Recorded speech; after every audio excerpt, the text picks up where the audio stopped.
Welcome to another Homeschool Resource Finder parent information session.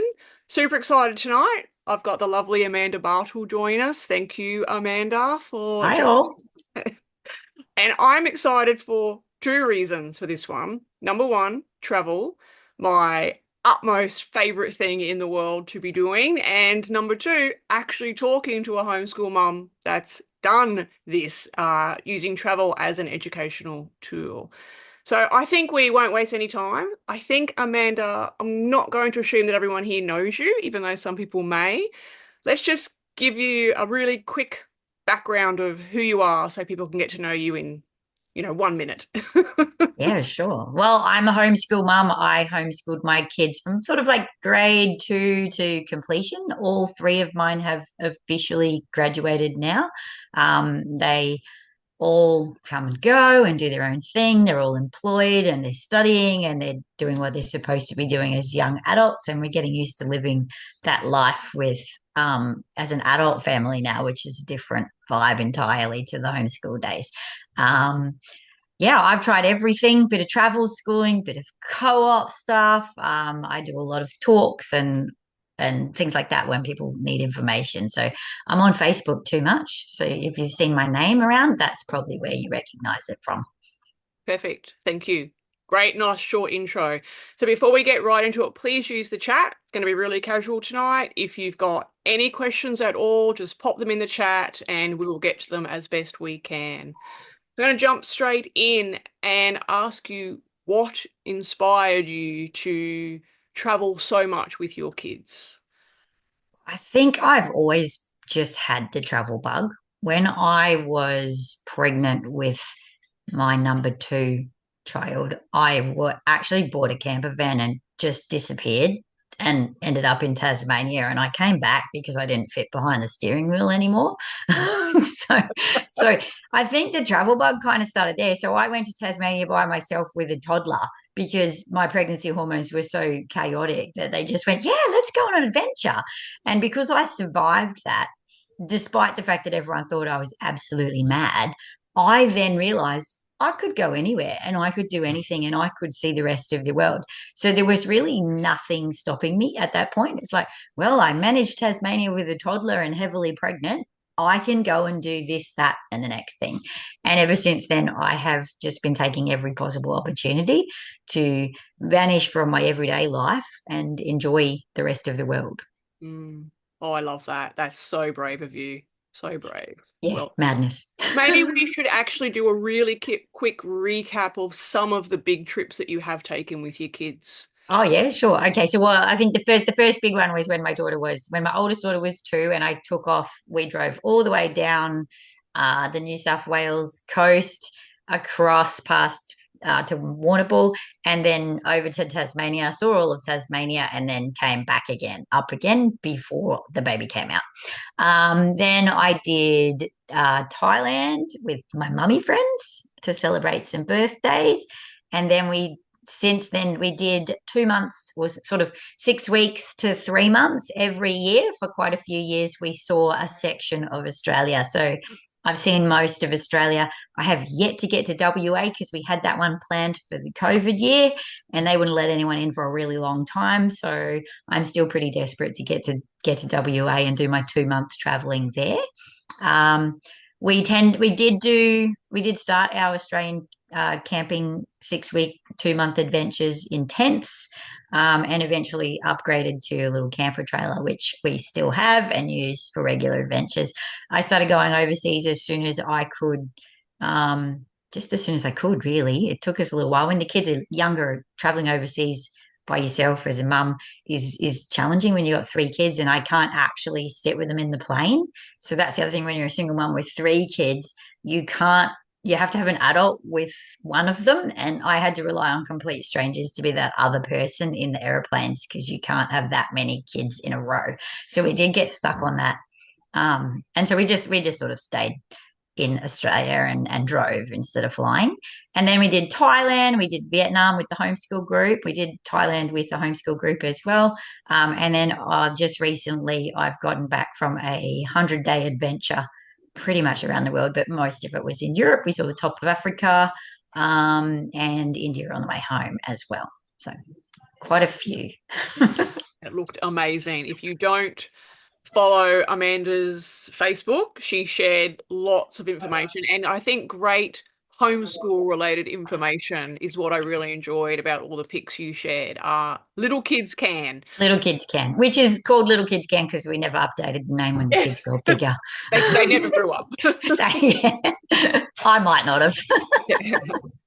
So why is travel so important to you as a homeschooling parent and just as a parent, I guess? Yeah, I think that putting yourself out of your own life and being able to see how other people live their lives is really valuable for children to be able to connect with people in the world and really get a feel for how other people's views are different. It's sort of like if you can't walk in their shoes, then at least watch what they're doing. And by traveling and experiencing other cultures and things like that, we realize just how lucky we are. My kids understand just how lucky they are in their life and in their situations. And they know that other people in the world, have it harder. And so there's more compassion and more care in their heart. They're just more open to differences, to having conversations about alternative points of view, and things like that. And I think that that's probably the most valuable thing that we've gotten out of it. Yeah, wonderful experiences. Mm. Um, so diving a little bit deeper, how do you balance single parenting, homeschooling, lots of travel? Because it's a lot. Yeah, it is a lot. My life does get to be a lot at times. I'm not going to pretend that it's not sometimes difficult or really busy or very challenging.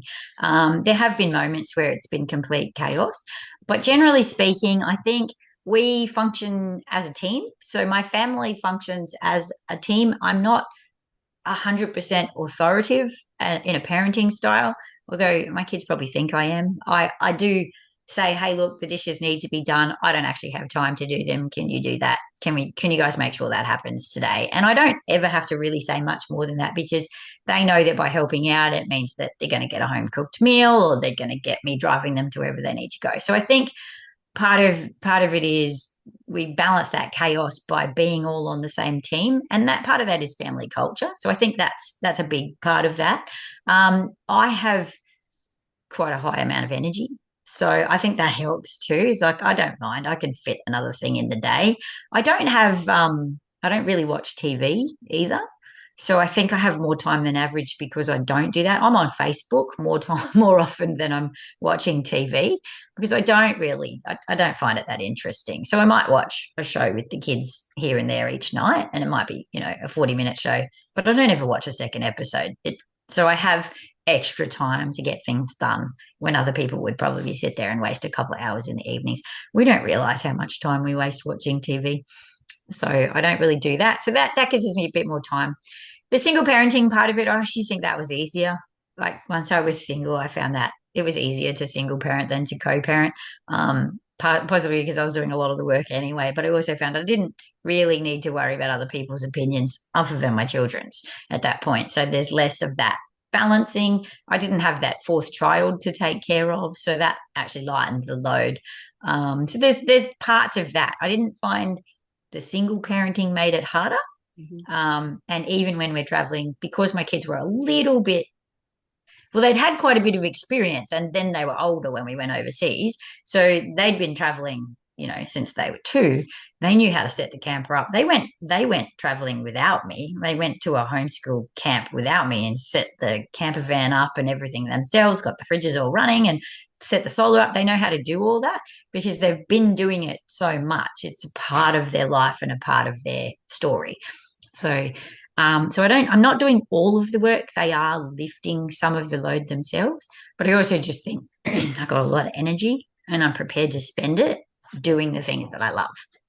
Yeah, perfect.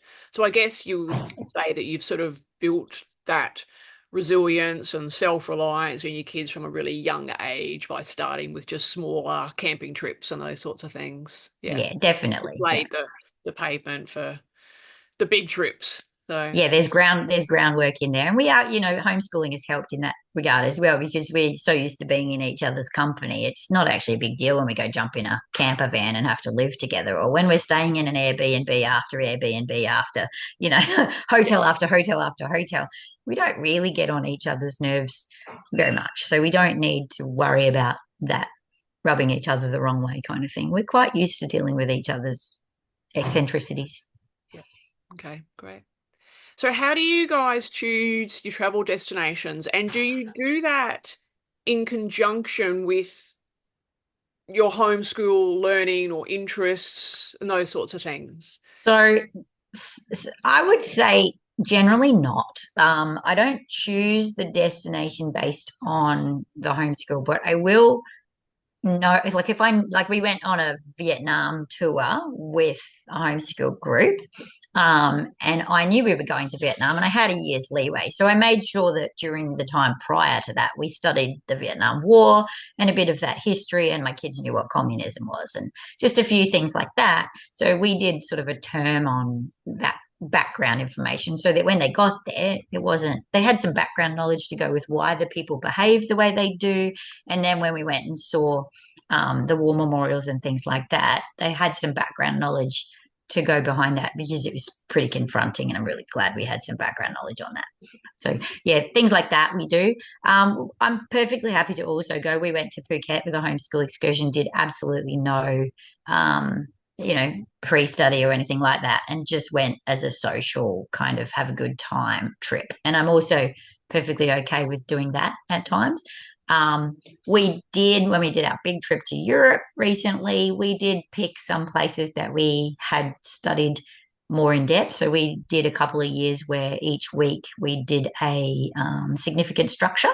So we learnt about the Eiffel Tower, how it was built, why it was built that way. And then, of course, we went to the Eiffel Tower, but there was other smaller ones that we also did.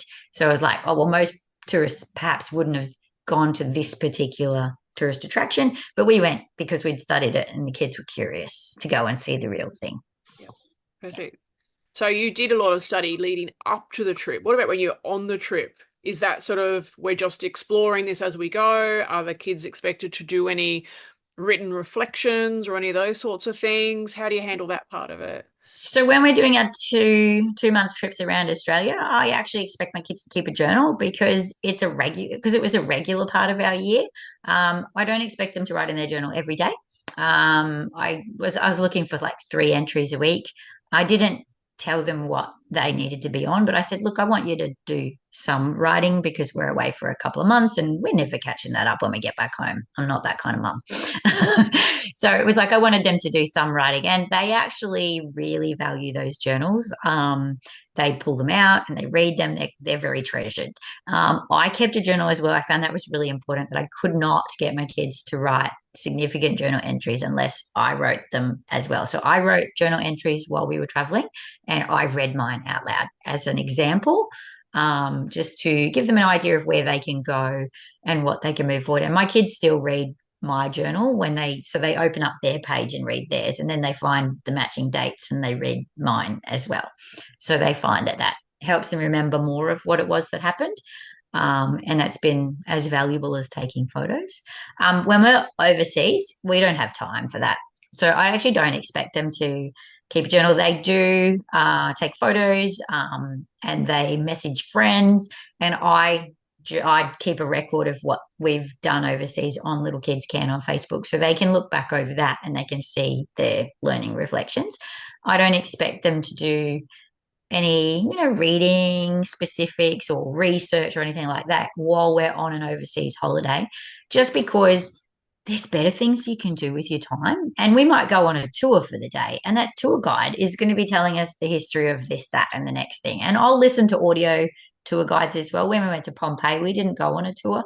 And I just listened to the Rick Steve audio guide while we were walking around, and I directed the kids where we went, and then we got there and I'd listen to that little bit and I'm like, okay, so this is what this is, and I would just explain it to them.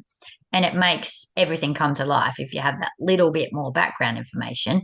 But there's no way that my kids were going to sit there and listen to this, 60-year-old man doing an audio tour in his ear. Even though I found it utterly fascinating, it's not fascinating to a 17-year-old boy. So I would just listen to it myself, either the night before while I was going to bed or on the tour itself. And I could then had that information to share with them. Yeah, Yeah. perfect. So hypothetically, if you were traveling, say, for a year, how do you think you may have done that, handled that part of it differently, though? I think if I was traveling for a year, the only difference I would have done is I probably would have insisted on some maths, just some consistent maths progress, Yeah, so that they're still making some. But if it was only a year, I'd seriously consider not doing, just dropping it all. If it's only for a year and it's not a way of life that you're going to continue doing forever, your kids can have a year off school. It's not going to do any harm. So, and I probably would have just done that. If it was a critical year, like maybe there was grade one and they were learning to read, then I would have taught them to read while we were traveling. I would have made the time and space to do that. Or if it was, their final year and next year they were going to go to uni and they knew they had to pass a maths pathways thing, then we would have spent time making sure they had those skills up to date. But if I was going traveling for just a year, traveling itself teaches you everything you need to know and way more than they're going to learn if they stay in school for a year.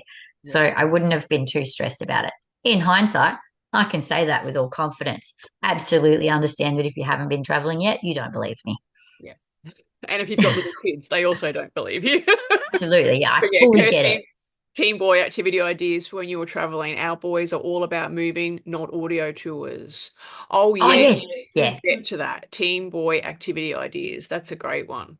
Yeah, so I do get my kids to pick some of the activities each time we go somewhere, and I am specifically looking for things that I know that they're going to enjoy. So we rerouted our entire Italy holiday so that my son could go to the Ferrari Museum, the I don't even know what the second one was, and the Pagani Museum.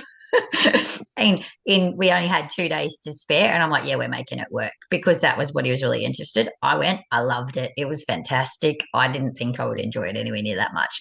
So we had a really good time doing that. And that's because that's something he wanted to do.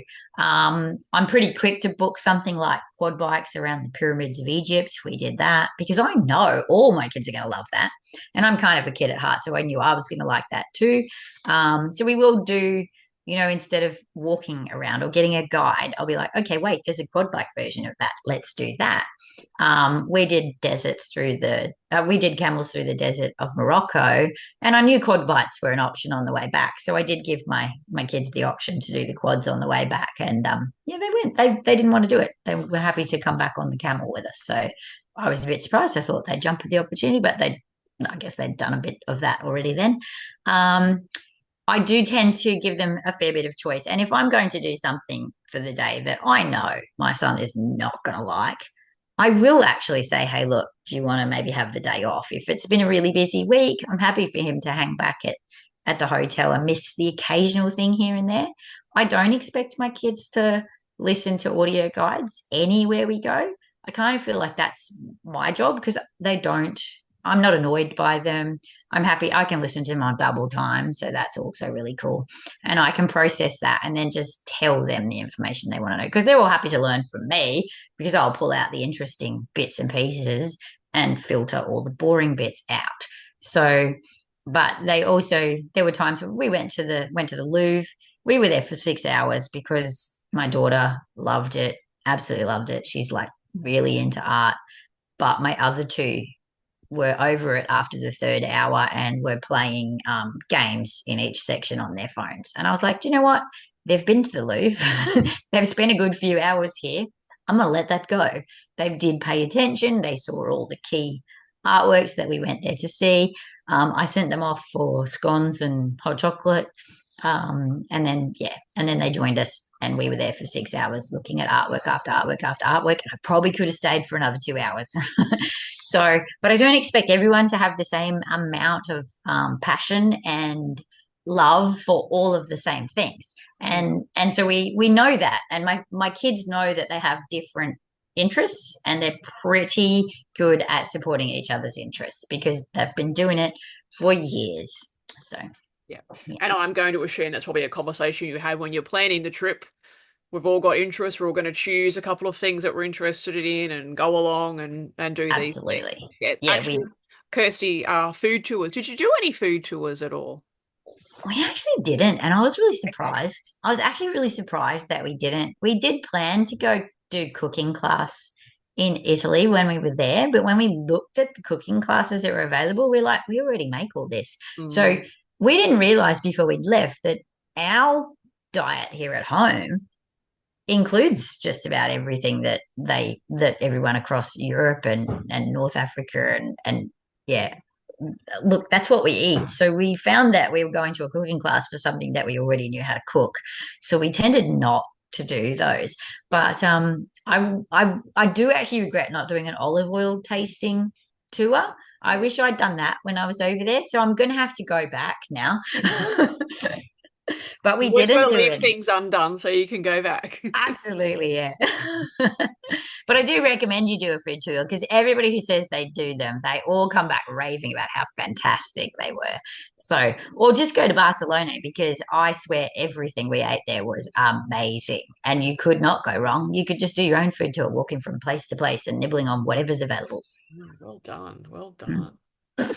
So, what do you think are the biggest advantages of combining homeschooling and travel? Okay, so firstly, I get to have fun too. So I think that's the biggest advantage is I get my cup filled to overflowing because if we're traveling, then yeah, I'm happy. I would say the other advantage is it's less work. Like for me to teach my children about all of these wonderful places that we visited, it comes with a level of shallow, just skim the surface. And that takes effort for me to get to that level. But if I take them there and I show them, then that's a completely different experience. I mean, before we left home, they knew that the subways in China were very, very busy and that the Chinese people didn't push, but they just kind of, they made their way and they got in there. And then when we went to China, we ended up on the subway. And then we ended up on the subway in peak hour with our backpacks on. So my children understand on a very deep level now how the subway systems in China are super efficient and the Chinese people do not push. So How everybody that gets probably to their wouldn't work here destination. in Australia. No, we would not manage that, but it was amazing. Yeah. Yeah. Yeah. No, I love that. And surely you would include the fact that you can travel at any time. Oh my With goodness, yes. homeschooling. So it's Easter here now and like next weekend or something. And I've got some time off because I'm working a job as well now. And I'm like, oh, I could go on holidays. And then I remember it's Easter and it's holidays. And that's a terrible time to go away because that's when everyone else is going away. But we did our big trip to Europe in the off season. So I had no concerns about whether or not I could get a ticket for something. All the accommodation was a bit cheaper. And I didn't really have to book too far ahead for anything that we really wanted to do. We were away at Christmas and New Year, so obviously we had to book something to fill up that little time slot when it is busy. But I didn't have to worry about trains being full. Nothing was busy. Like when we arrived at the Louvre, the whole square there might have been 12 people in it. And I've been told that's unheard of. So, and that was pretty much the norm. We got to the front of the Trevi Fountain and we got photos with no one else in it, and things like this, which you don't get to experience if you go to these places in the school holidays or the peak times. So And just to add, I would concur because we also went to the Louvre in off-peak season and it was the same. yeah, it's crazy. Definitely, It's a completely if you're different happy to experience. brave the cold, and it actually really wasn't that cold, but if you're happy to brave the cold, go in the off season. Yeah, I was Everything's scared beautiful. I was really terrified of the cold before I left and I went prepared for the cold. Like I bought, wool underlayers and so that I would be warm because, I get cold pretty quick. I didn't struggle at all and everyone was surprised. Yeah, So we were very surprised as well with the yeah. cold. Right, Yeah. let's move on to budget. So, Yep. what kind of budget did you work with, and how is this kind of travel sustainable? Because you guys do go away a lot. We do we How do you do make go that away. work? We do go away a lot. Yeah, look, I actually kind of wonder myself how I make it work because, I am a single mum. I don't have a high income. I'm guessing that just about everyone on this call probably earns more money than my house does.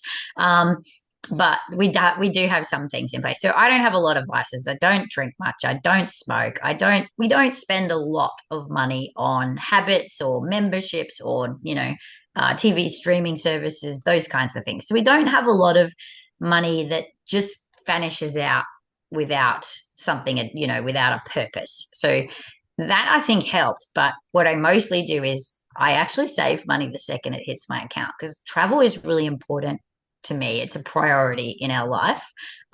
Having those experiences is important to me. Homeschooling my kids is important to me. So those are our priorities. And so the money hits my account and I save it straight away. It's just not even part of the grocery budget or whatever. So there's money that gets put away every single week.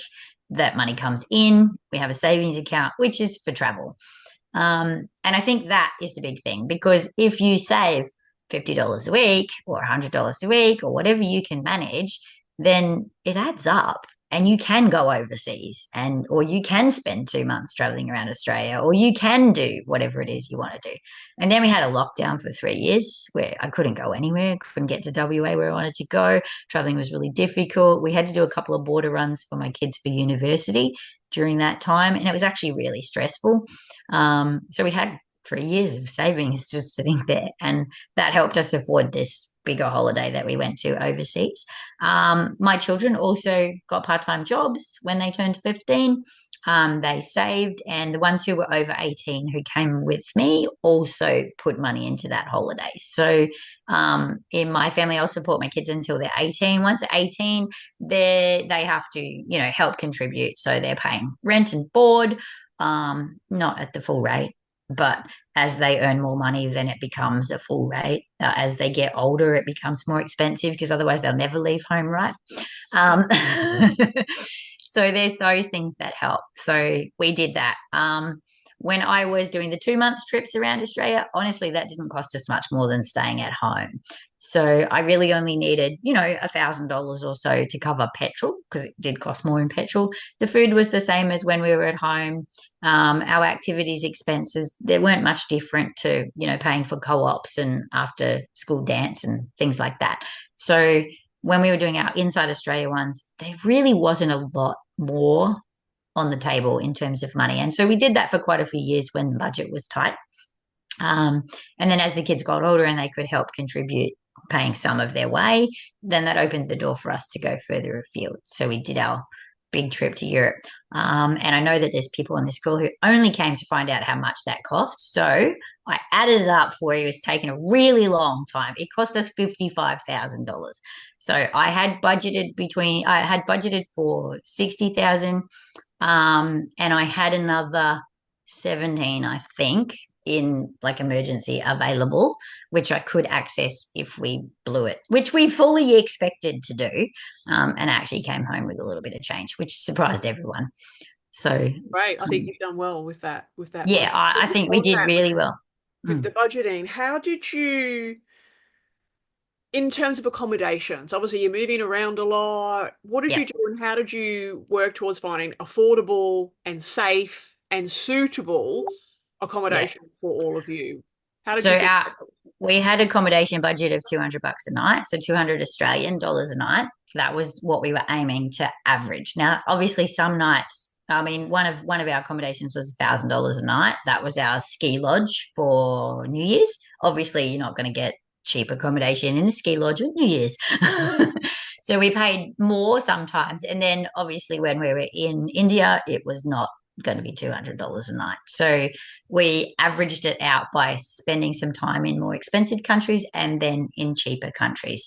So we tried to spend more of our time in the less expensive countries to make that work out if we needed to. But we actually didn't find it too difficult. I did all my accommodation booking through booking.com. I used cash rewards to click in and got their 15% discount. So when I arrived back in Australia, I actually had some money sitting in my cash rewards account. It was about $1,500 or something, which helped us, get back into Australia, get a house, because we gave up our house before we left and things like that. So that's an app, Cash That Reward. is it's an app and a website. So Okay. yeah, cash rewards is for anything that you buy. Right. And it's definitely worth having a look at. So if you do any online shopping, then yeah, that's a good idea to have a look at that. And that you just get, 10% back or 15% back of whatever it is that you spend. And it pops into your cash rewards account and you can get it after you've used that accommodation. So I did all my bookings through booking.com and tried to get that 15% discount when it popped up because they do specials. Um, I booked everything that we could ahead of time. So I sort of knew where we were going to be. And I left like little gaps of a week here and there in case I needed to shuffle things backwards and forwards, which we did do. And I booked everything free to cancel so that we could be flexible if we needed to, because we didn't know what we were going to like and what we weren't going to like when we left. So yes, we did that. And I think that was I just did it all in booking.com. There's absolutely cheaper ways to do it. You can use Airbnb. You can actually use filter through Airbnb and booking.com and then just call them direct and make a booking and they'll usually give you a better rate. I didn't want to stuff around with that. It was already a lot of work to plan and book all of those hotels for 100 night stays. And we tried to stay in most places for 3 to 5 nights. So that's still 20 hotels I had to organize. So it's significant. I was trying to make it easy for me. We put all of our bookings through an app called TripIt. So I allowed TripIt to scan the email that I was using and it scanned the email, moved all my flights over automatically, moved all my hotel bookings over automatically. Any tours that we booked went in there. So, and the kids had access to TripIt on their phones. So it meant they didn't come to me 50 times a day and say, "What are we doing tomorrow?"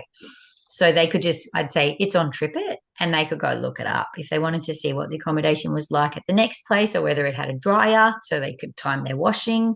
Then they could look on TripIt and see for themselves. When you're using booking.com, you can filter by what you want. We always filtered for a kitchen because we actually just don't like eating out every night. We actually like to cook our own meals, our dinners. And I don't want to go out before I've had breakfast. So I'm happy to go out for breakfast, but I still want to have some yogurt before I leave the house because I'm really cranky before breakfast. So yeah. So we did book everything that we booked, except for I think there was two that we stayed in that we couldn't get a kitchen in, but everything else had a kitchen.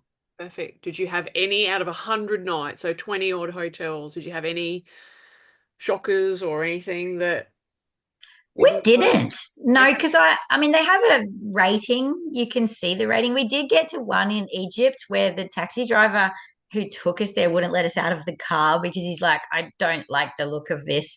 And I said, "Well, this is," and I said, "Is this the right place?" And from the front, it looked quite dodgy, to be honest.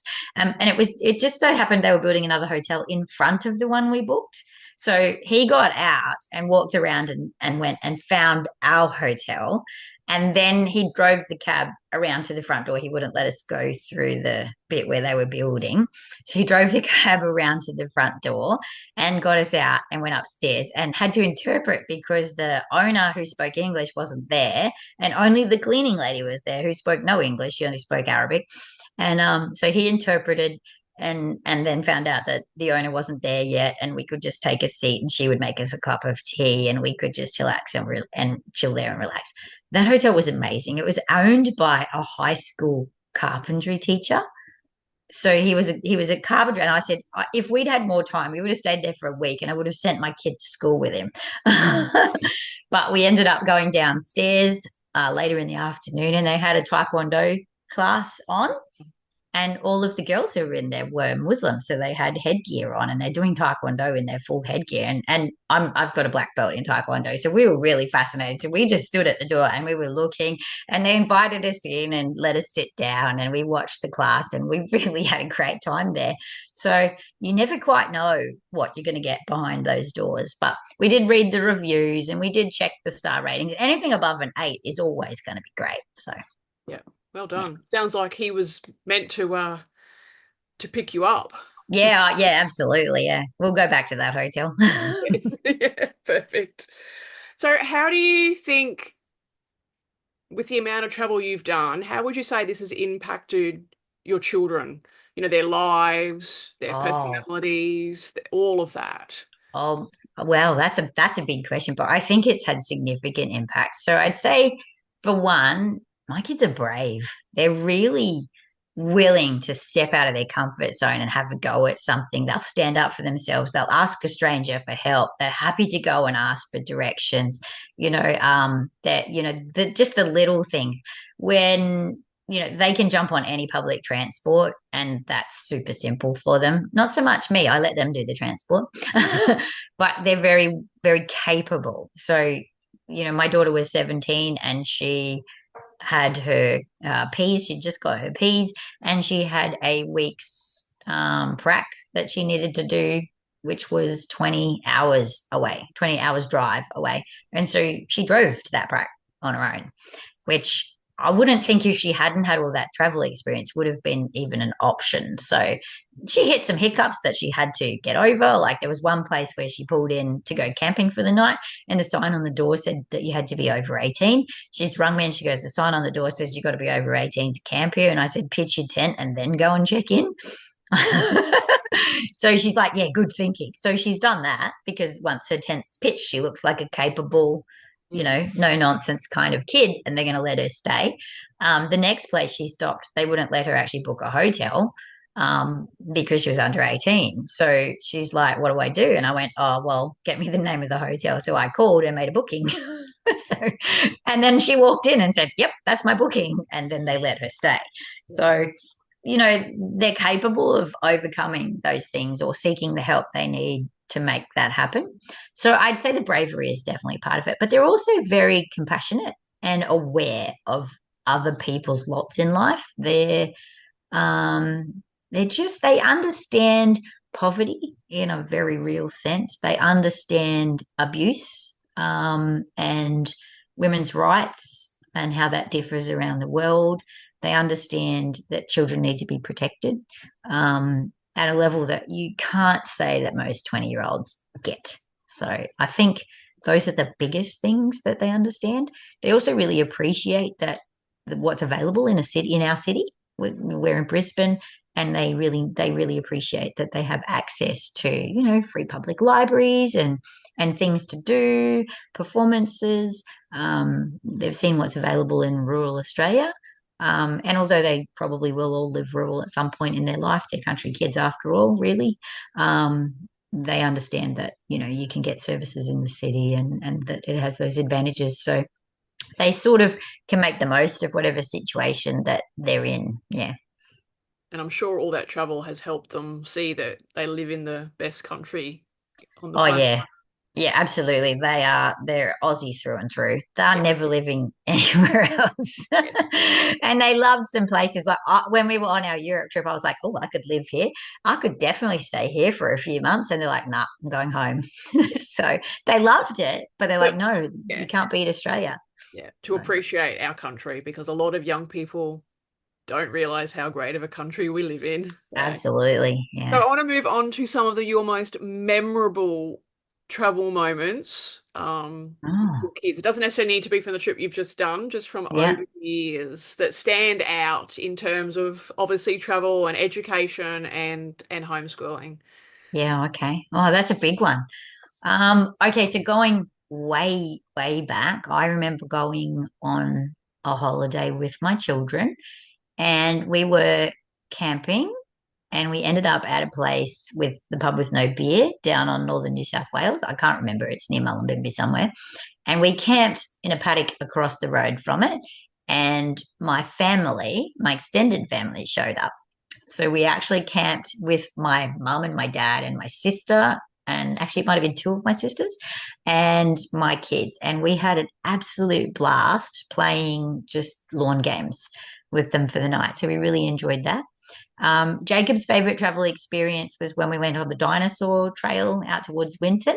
Mhm. We drove from Winton to Hewenden to see one of the museums, and it was raining and it was very wet and it was flooding, and we turned around to we went to get accommodation, so we were camping. So we pulled into the caravan park, and they said, "Oh, there's nowhere to stay here. You're going to have to go back to Winton."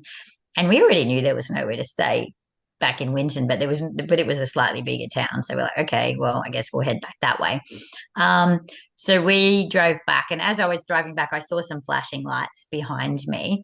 and didn't really think much of it because they were orange, kept driving. So it turns out that the flashing lights behind me were actually the transport, roads and transport closing the road. The next 2 hours of my drive was very hairy, and we were driving through water the entire way because it's very flat out there. So the whole road flooded all at once. And we were in it. We had nowhere to go except forward. There was no option. And we didn't know that the road had been closed at this point. So we pulled into the service station at the other end where the other end of the flashy lights were.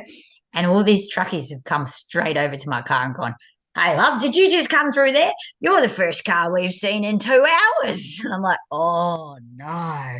Well, I said, they were asking me, "What's the road like?" And I said, "Well, your trucks would get through." I said, "I wouldn't be going back in this one now. It was a bit hairy a couple of times."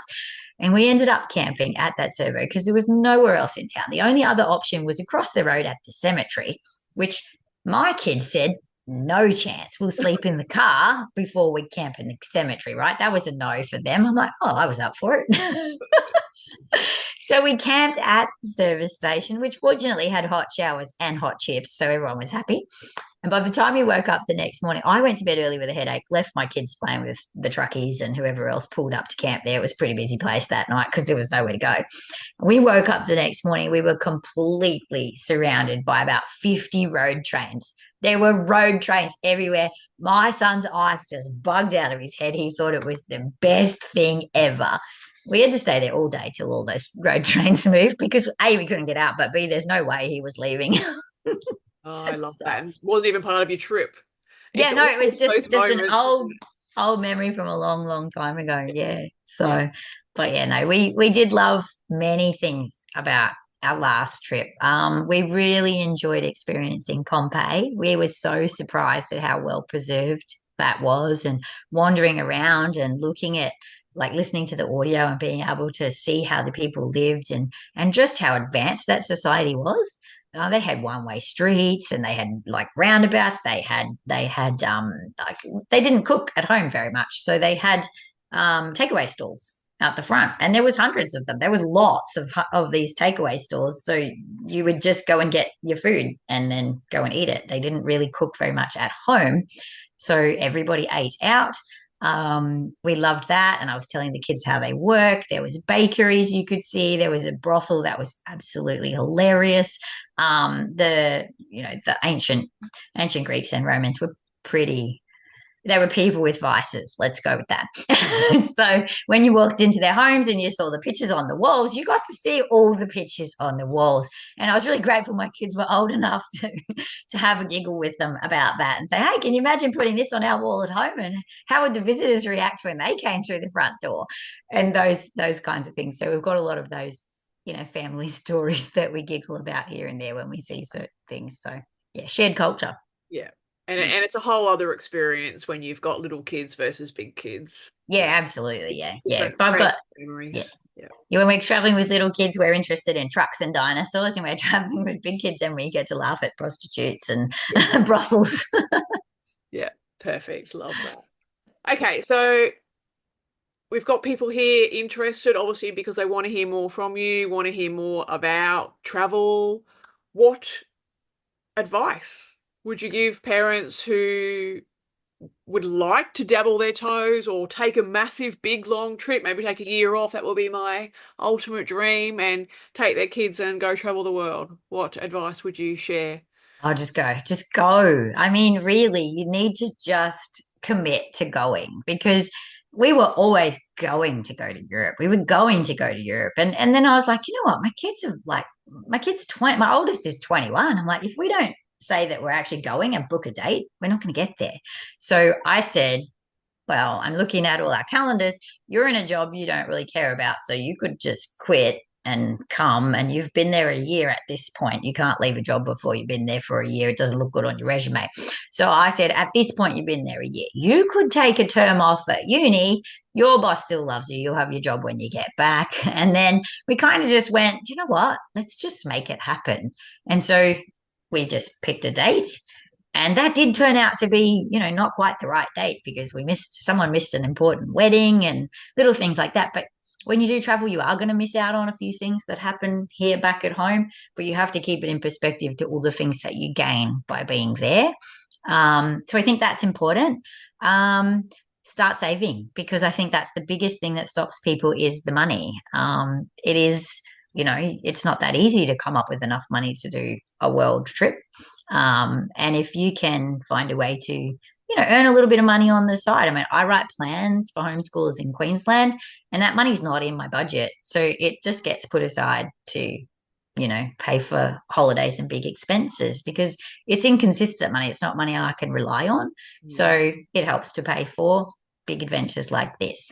Um, which also means that because I'm not relying on it, I can allow parents to pay it off as they need to and not stretch their budget too much, which a lot of them appreciate. Because, single income households, you have to make travel a priority if you want to do it.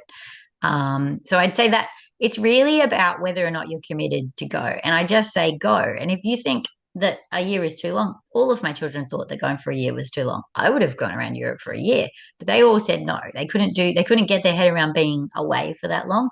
And so we went for as long as they could manage, which was 100 days. Yep. So we went for 100 days because they could manage 100 days. Pretty sure they told me it was a bit less, and I just kind of snuck an extra week on the end, but shh. So I think it really comes down to just go and do what you can handle. If you've got, 3 kids under 7, it's okay if you stay in Australia for a couple of years and go and see what we've got available, because we have a beautiful country and there's some amazing places you can see. Take them snorkeling on the Great Barrier Reef with pool noodles. They'll think it's the best thing ever. So, yeah, make yourself a bucket list and just work through it top to bottom and see what you want to get done. Yeah. To get those side hustles happening, basically, Yeah. is what you're saying. Yeah, the side hustles definitely do help. Like, Yeah. because if you're banking, if you can bank $50 a week out of your pay, it's not that difficult to do $50 a week, because if you just do it, then it's gone, and then you just make do with what's left. If you stop and think about, oh, that's actually a lot. That's like a quarter of my grocery bill, then you'll never do it. So you just make it happen. It's gone, it's happened, and then whatever's left is what you've actually got to spend. You'd be surprised how you can make it work if you just take that out as soon as it hits your pay. And then, yeah, if you get a side hustle that drops, a couple $100 in your bank account, that makes a significant impact on how fast you're going to meet your goal. Yeah, perfect. Speaking of the 100 days, did any of the kids get homesick early and want to come home early, or did any of them say at the 100 days, actually, I think I could have done longer? Well, I could have done longer. The kids were ready to come home. So, um, part of that was there was a few reasons. I'm happy to go through them. So, my oldest daughter did come home early, but she always intended to. So she is engaged, and her boyfriend came over, and they spent 2 weeks independently traveling through Italy while we went to Europe. So while we went to Egypt. So she didn't come to Egypt. They both went to Italy. So she got some time exploring Europe independently with her boyfriend. And then he went home and she rejoined us for our Christmas and skiing adventure. But then she missed him and she wanted to go home. So we booked her a return ticket home, I think mid January sometime, early to mid January. So she came back maybe 3 weeks early, maybe not quite 3 weeks early. So she missed Greece and India because she came home early. My second daughter has a long term boyfriend. She was missing him. He actually joined us in Egypt.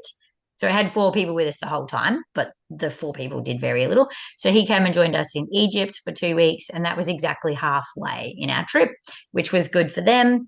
And then when it was time to go home, she was just ready to go home. Jacob was doing really well until we got to Egypt, which he didn't really like Africa very much. So he struggled. And then because he struggled in Africa, he didn't like the food. Yeah. And food's important when you're 17. He wasn't looking forward to India because he thought it was going to be very much like Africa.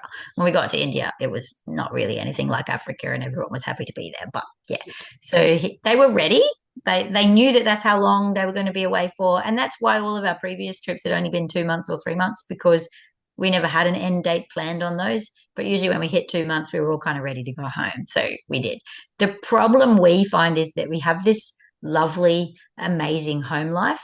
So we actually do want to come back home. Yeah. So yeah.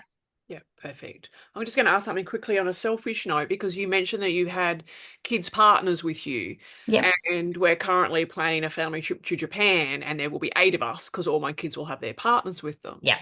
So it's It's a new world. that juggling of, it's different dynamics when it's just you and your own children, even though they're big children. Did you I'm just trying to think through your weeks. Like, how did you plan your days when different people want to do different things? Or was it just a consensus? People took turns in saying, we're going to do this today, and everyone just went along with it. I'm sure at some moments there were little hiccups when people didn't want to do certain things. So just that dynamics of the group, Yeah. how did you We handle? were, I think I was really lucky in that the people who came were young enough they didn't know, like the partners, they're young and they're not as experienced in traveling as we are.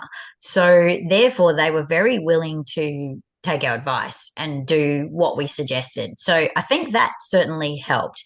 Um, so what I sort of did was, we were in Egypt for a bit longer than the partner who came to join. And so I sort of went, well, do you know what? I just decided that I didn't think he would enjoy Alexandria as much as other things we were doing. And so we did that before he got there.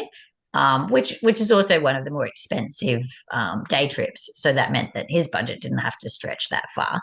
Um, and we didn't, I think part of the reason we were so successful is because I wasn't really too worried if, I had to swipe my card for everyone's lunch or things like that. I was like, I'm really happy that you're here. You're now part of the family. So I didn't stress about, this is your percent of the hotel, this is your bit. And so we did add it up and they did pay their way, in a rounded down kind of way. So that I wasn't really stressed about any of that. So I think that helped. I was very relaxed about that. I did actually want them to come because I knew that by them coming, my girls would enjoy their trip more. And I really wanted my girls to get the most out of the trip as well. But in terms of activities, I did actually book a Nile cruise on a felucca. So that's an old traditional boat. And I booked that knowing that it would be a stretch for this boyfriend. And he's actually said since it was the best part of the trip and he's so glad he did it. So, yeah, so they don't know when they're young what they're going to love. And my job as the tour guide mum is just to expose them to new things. So, threw him on a quad bike and went running around the pyramids and went down the felucca on the Nile. And yeah, so that was my job to just say, hey, look, this is what you do when you're in Egypt. So let's go do that. Yeah. Yes. Yeah. Yeah. Well, I love your attitude to that, your attitude to kids' partners and having them traveling with you. Well Yeah. done. We've got a couple of questions. All right, let's He see. asks, on the latest trip, did you use public transport only or hire a car at some destinations? I hired a car and used public transport. So when I first arrived, I did the tube from London to our hotel. And when I arrived at the hotel, I realized I can't do this. I can't do the transport and the accommodation and all the tours. And I said, I'm going to go insane. It's too much for me. So what I did was I actually said to the kids, that's it. I'm not doing local transport. It's on you. From here on, when we leave the hotel, or when we arrive in a new destination, you guys have to figure this out. Best decision I made on that trip. So if you're traveling with a partner, a husband, or whatnot, you've got another adult there who can pick up that and sort of share the load. But I didn't have that, and I realized that it was just too much on me to plan everything. And as much as my kids knew they wanted to go to the Eiffel Tower, they didn't realize we had 3 days in Paris and we had to do this, this, this, and this in those 3 days and work out the order that was useful to do it in. So that was on me. But it meant that I just handed the public transport over and said, you do that. We got to Spain and I had a free week in Spain that we hadn't booked anything for. So we were in Barcelona and we were just chatting to the hotel guide. I think he was. I think we'd probably call him that. Kind of like a concierge at the place that we were staying at, which was more like a family hostel. And I said, well, where do you go on holidays?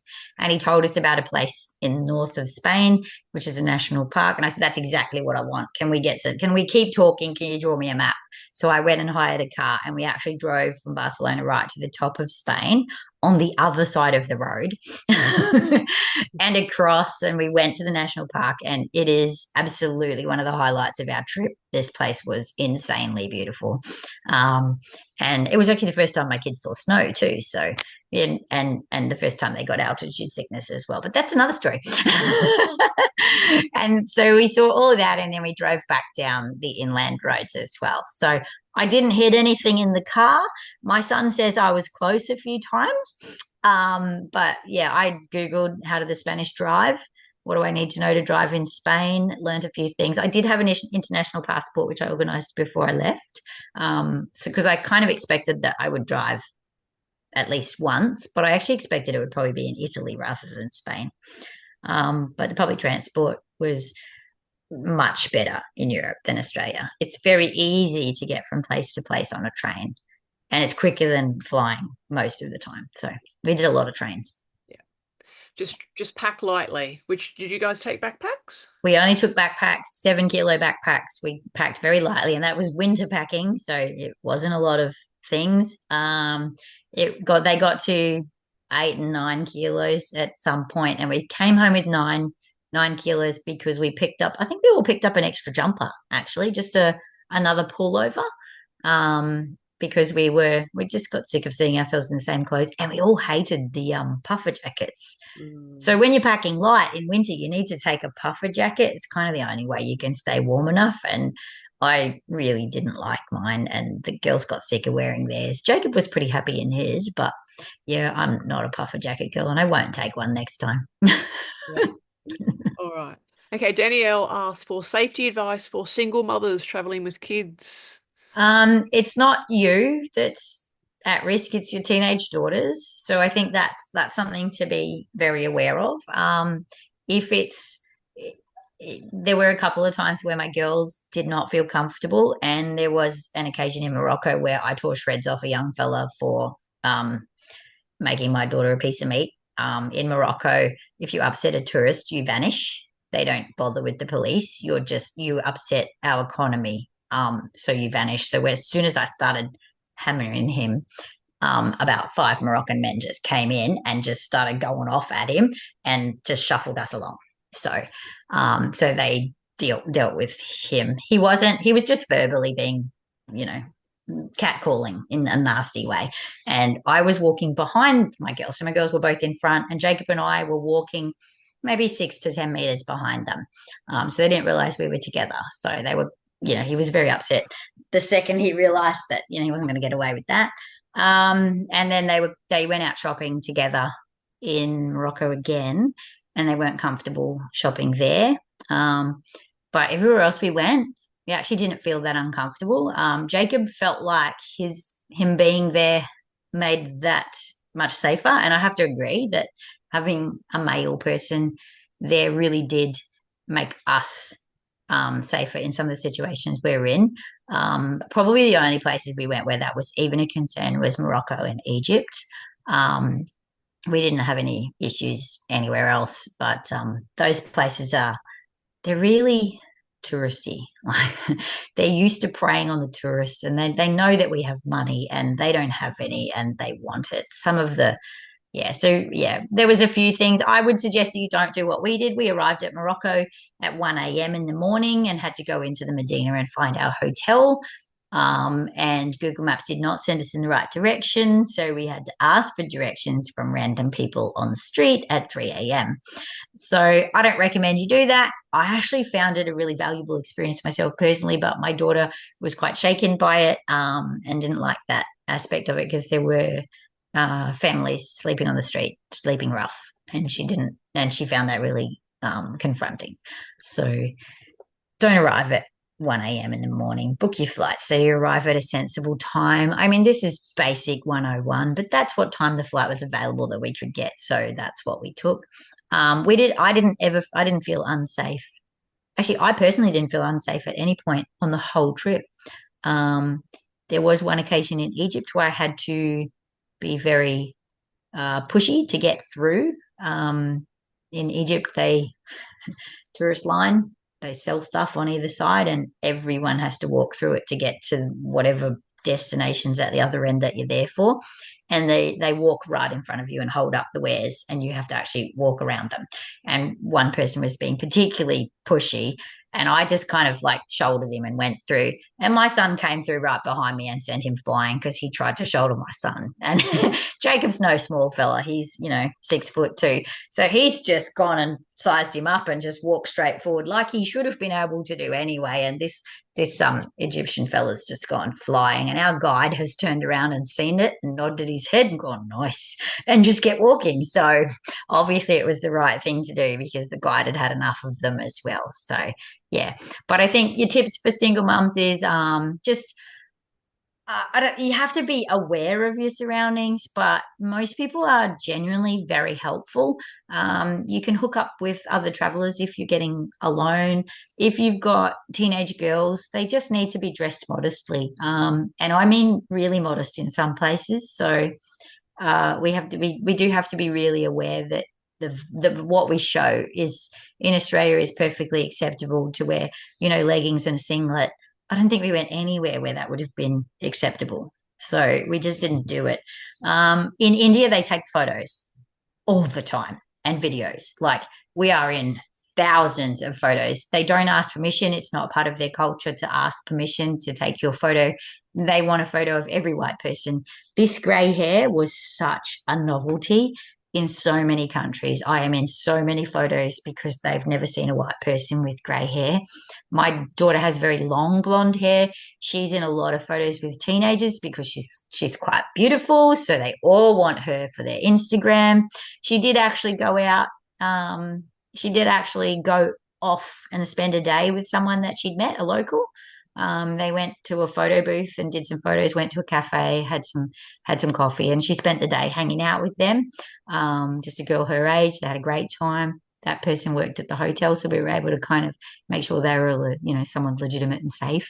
And they had a great time. So yeah, but I think awareness is part of it. There's pickpockets everywhere. Like we saw multiple pickpocket attempts and successful lifts while we were there. We cannot believe that they put up with that. It was astounding. We were just on the train watching them come in, going, "Well, it's pretty obvious what you're here for." And then we'd see this gold watch just flash and walk past us.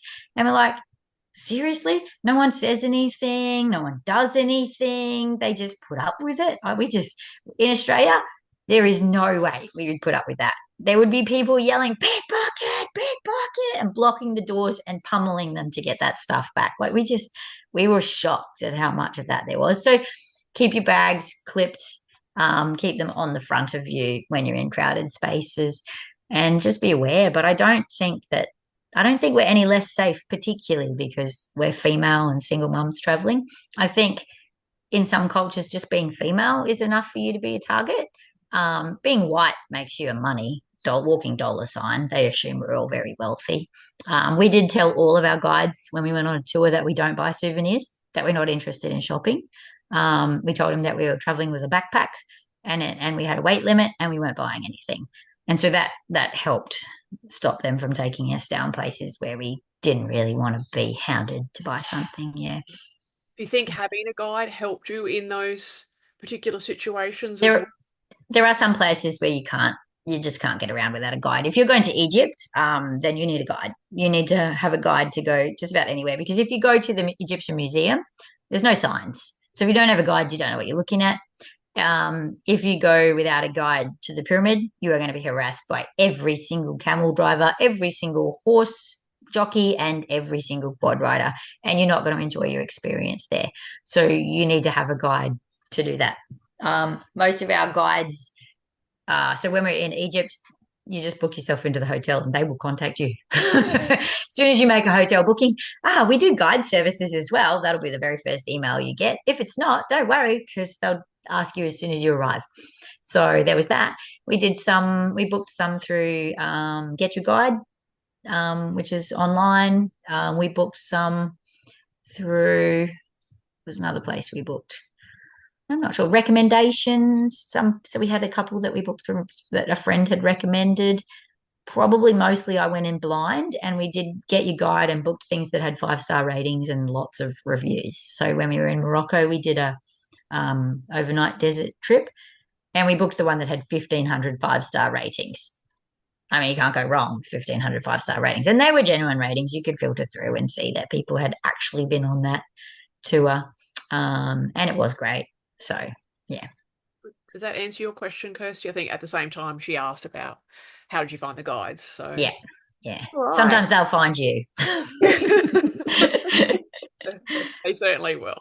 And there's a lot of places you don't need a guide. Like we didn't use a guide for Pompeii because, we had the time to sort of, research it and do it ourselves. We didn't have guides for a lot of the things in Rome. We didn't use guides for, I don't think we used guides for anything in Athens. And then most places offer an audio guide as an option, but also there's the Rick Steve he's got lots of free audio guides for heaps of things that we went to see. So I'd definitely look at those. And they're not boring. He's got enough interesting information in them, and you can listen to them at double time or time and a half. Perfect. Is there anything that I haven't asked you or that we haven't discussed that you think Oh. that we should share? And whilst Amanda's thinking, any questions, any last questions you have, pop them in the chat because we're well over the hour already. So, I think the only other thing that I would say is that people assume you need a lot of stuff or to go on these extended holidays. Like a lot of people think that you need a lot of, you need a fancy suitcase or the right clothes or, the perfect handbag. Or when you're going camping around Australia, they assume you need a caravan with the solar and all the works. And I have to say that we didn't start that way.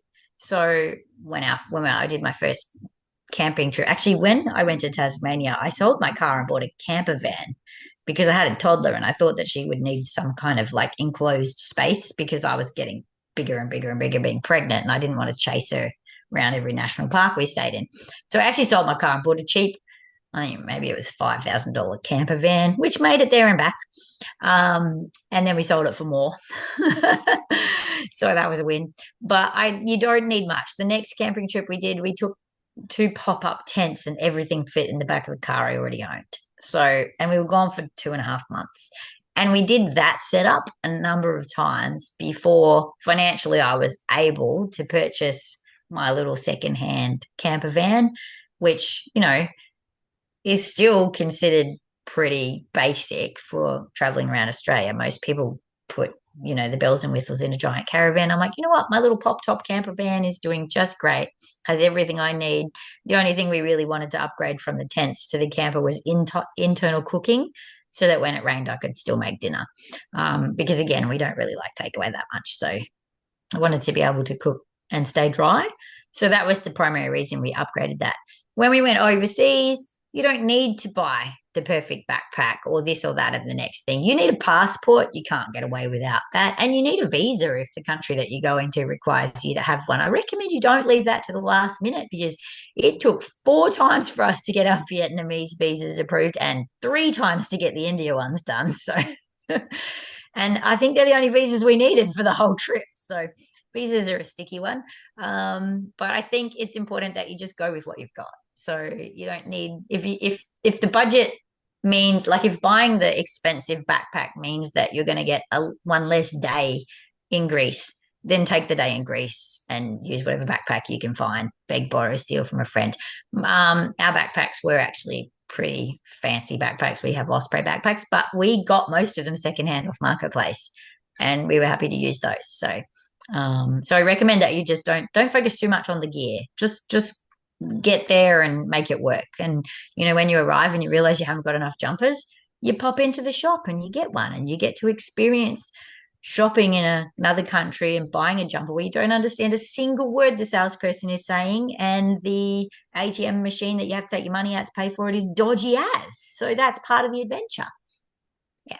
do you think, in terms of budget as well, you obviously were fortunate enough to do a lot of paid experiences on this past trip. Do you think that would have lessened the value of the trip for you if you couldn't have done as many paid experiences? Our paid experiences were less than what you think. So,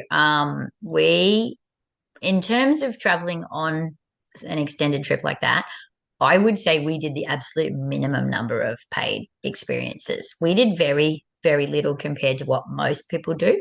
Um, like we went to London. You can do all of London without paying for any trips. We wanted to go and see Stonehenge, so we ended up paying for a day trip to there, which I booked wrong because I got the dates wrong, and we ended up having to upgrade, and we ended up being Stonehenge and Bath. So that was a very expensive day. Absolutely worth every cent. We loved Bath, and we thought Stonehenge was a bit of, it's a bunch of rocks, right? So nice rocks, but still they were rocks. um, so as much as we liked it, we were really glad we ended up on the more expensive trip and got to see more of London. We had to pay for experiences in Egypt because it's the only way you can see Egypt. We had 10 days in Morocco, and I think we paid for experiences for three of those. The rest of it, we just sort of made our own way around. We didn't pay for anything, any of those types of experiences in Italy.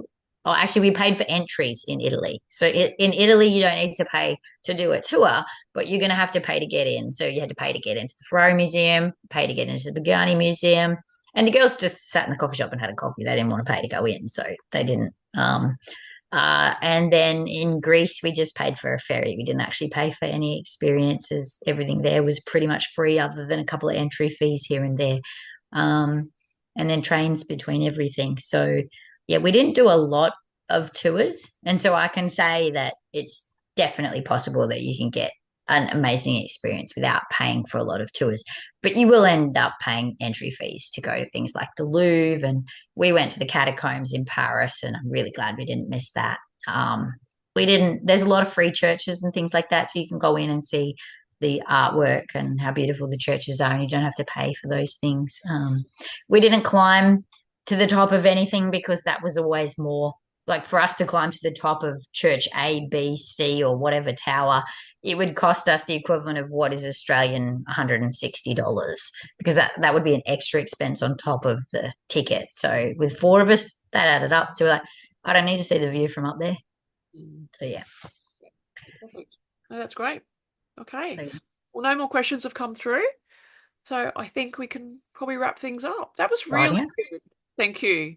Hope we Um, answered all your questions, and I'll see you in the next country. yes, that's exactly right. I hope you enjoyed reliving your trip again for us all. Oh yeah, it was good fun. Excellent. Thank you so much, Amanda. Kirsty said thank you. You're welcome. Thanks, everyone. Thanks for joining us. And I'll see you all in the Facebook group. No Thank worries. See you you. later, everyone.